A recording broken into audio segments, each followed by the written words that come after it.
बिस्मिल्लाहिर्रहमानिर्रहीम। अस्सलाम वालेकुम नाजरीन, मैं हूं ज़ाकिर शाह और आप देख रहे हैं ज़ारा इनसाइट।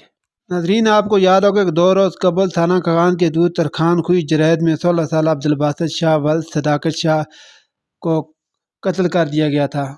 और इस कत्ल को खुदकुशी का रंग देने वाला सैयद अब्दुल शाह का वालिद सदाकत शाह वल्द साबर शाह को गिरफ्तार कर लिया गया है। अब मुल्ज़िम ने इतराफ़ किया है कि घरेलू नाचाकी की वजह से गुस्से में आकर मैंने बेटे को गोली मार कर कत्ल कर दिया है। नाजरीन, मुल्ज़िम ने मोरहा 27/3/2023 को पुलिस को रिपोर्ट करवाई कि इसके बेटे और छोटी बेटी में किसी बात पर लड़ाई हुई, जिसको मैं और इनकी वालदा ने डांटा, जिसकी वजह से मेरे बेटे अब्दुल बासित ने मेरे ज़ाती पिस्तौल से दिल बर्दाश्त होकर फायर करके खुद को गोली मार ली थी। नाजरीन, पुलिस ने मुकदमा दर्ज करके तफ्तीश का आगाज़ किया और दौरान इंट्रोगेशन मकतूल के वालिद को इंटरोगेट किया गया, जिसने अपने बेटे को कत्ल करने का इतराफ़ कर लिया।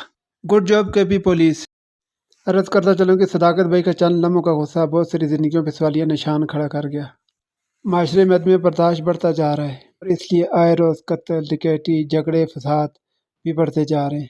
इस अदम बर्दाश्त के पीछे महंगाई, रिश्तों में खुद गर्जी, दीन से दूरी और तलीमी कमी हो सकते हैं। अल्लाह ताला से दुआ गो कि अल्लाह सबको अपने सामान में रखे और मुतासरा फैमिली पे अपना खुसूसी रहम करम फरमाए। देखने का शुक्रिया। जज़ाकल्लाह।